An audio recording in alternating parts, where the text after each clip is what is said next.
আসসালামু আলাইকুম ফ্রেন্ড, সবাই কেমন আছেন? আশা করি সবাই খুব ভালো আছেন। Welcome back to my channel. তো রুমার রান্নাঘরে সবাইকে স্বাগত জানিয়ে আজকে শুরু করছি চিকেন দিয়ে আর সবজি দিয়ে একটা রেসিপি, যেটা এই ঠান্ডার সময় খেতে খুবই ভালো লাগে। ফ্রিজে একটুখানি চিকেন ছিল, ওই জন্যই মামাকে বললাম ঝটপট চিকেন দিয়ে একটা ভালো রেসিপি করে দিতে।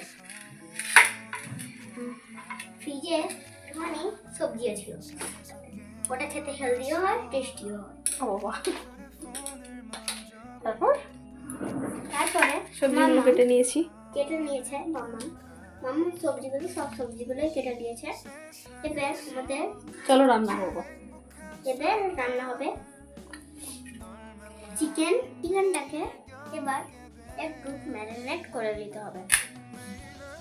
আমি দিয়ে দিচ্ছি একটুখানি নুন, আদা, কাঁচা লঙ্কা বাটা। এবারে দেবো 1 চামচ পরিমাণ সয়া সস, দিচ্ছি 1 চামচ গোলমরিচের গুঁড়া। তো এবারে আমি এই চিকেনটাকে ভালো মতো একটুখানি মাখিয়ে নিয়ে 10 মিনিট রেস্টে রেখে দেবো।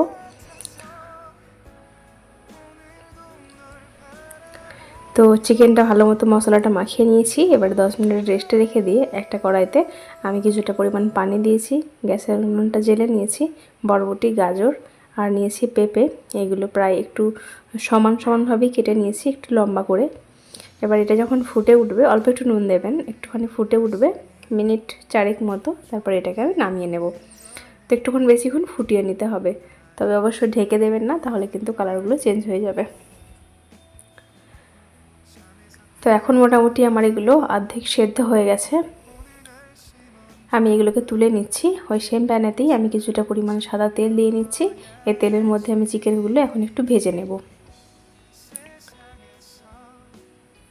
চিকেনটাকে এভাবে ম্যারিনেশন করে রাখবেন, যেহেতু আমি একদম শুধুমাত্র চিকেনটা নিয়েছি, কোনো রকম হাড্ডির মধ্যে নেই, শুধুমাত্র চিকেনের পিসগুলো নিয়েছি, সেক্ষেত্রে এই ম্যারিনেশনটা করে রাখতে হবে, না হলে কিন্তু চিকেনগুলো একটু ছিবড়ে হয়ে যায়। আর এইভাবে একটু ম্যারিনেশন করে রেখে দিলে দেখবেন চিকেনটা ভেতর থেকে খুবই জুসি আর সফট থাকবে। এবারে হালকা একটু লাল লাল করে ভেজে নিয়েছি, তুলে নিচ্ছি। ওই তেলের মধ্যেই, চিকেন ভাজার তেলের মধ্যেই আমি দিয়ে নিচ্ছি আদা ও রসুন কুচি।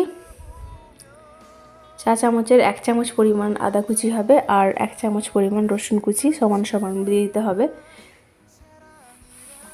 তো যে কোনো চিকেনের রেসিপির জন্য রসুনের পরিমাণটা একটু বেশিই থাকে, সেক্ষেত্রে টেস্টটা একটু অন্যরকম হয়। একটু বেশি লাল লাল হয়ে গেল আদা রসুনটা, তাতে কোনো অসুবিধা নেই। সবজিগুলো এখন একটু দিয়ে নেড়ে চেড়ে নিচ্ছি। এতে কোনো রকম কোনো গুঁড়ো মশলা যাবে না, শুধুমাত্র এই আদা রসুন কুচিটা তেলের মধ্যে একটুখানি ভেজে নিয়ে সবজিটা হালকা একটু ফ্রাই করে নিয়ে চিকেনটা আমি দিয়ে নেব।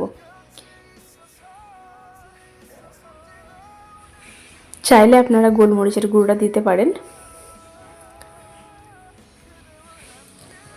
তো অল্প একটু নেড়ে চেড়ে মিশিয়ে নিয়ে আমি এর মধ্যে পানি দিয়ে নেব। তো গ্রেভিটা যেরকম খেতে পছন্দ করবেন সেরকমই রেখে দেবেন। আমি মোটামুটি একটা দিয়ে নিয়েছি, একটুখানি ফুটিয়ে নেব। বাঁধাকপির পাতা নিয়েছি আর পেঁয়াজগুলো এইভাবে কেটে নিয়েছি। ঢেকে দিয়ে একদম হাই ফ্লেমে এটাকে ফুটিয়ে নেব 7 থেকে 12-13 মিনিট মতো। 7 মিনিট ফুটিয়ে নেওয়ার পরে এরকম একটা পর্যায়ে এসেছে। এখন আমি পুরো ফ্লেমটাকে লো করে দেব, দিয়ে আমি আরও মিনিট 5 মতো রেখে দেব। তো ঢেকে দিলাম। একটা দিকে আমি একটুখানি 1 চামচ কর্নফ্লাওয়ার নিয়ে নিচ্ছি। 1 চামচ পরিমাণে নেব, এর থেকে বেশি নেব না, তাহলে কিন্তু গ্রেভিটা খুবই থিক হয়ে যাবে। 1 চামচ পরিমাণ নিলে একদম যথেষ্ট, পরিমাণটা ঠিকঠাক থাকবে আর গ্রেভির টেক্সচারটাও খুব ভালোভাবে থাকবে।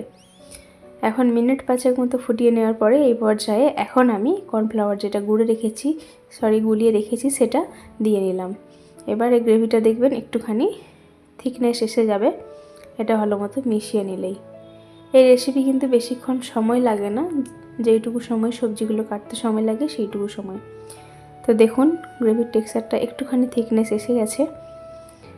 এই পর্যায়ে আমি নামিয়ে নেব। সবজিগুলো খুব ভালোভাবে সেদ্ধ হয়ে গেছে। তো খুবই সিম্পল একটা রেসিপি, আর এই ঠান্ডার সময় এই রেসিপিটা খেতে সত্যিই সুন্দর লাগে খেতে। একটু ঝাল ঝাল করে হলে আরও ভালো লাগে। তো এই ছিল আমার আজকের রেসিপি।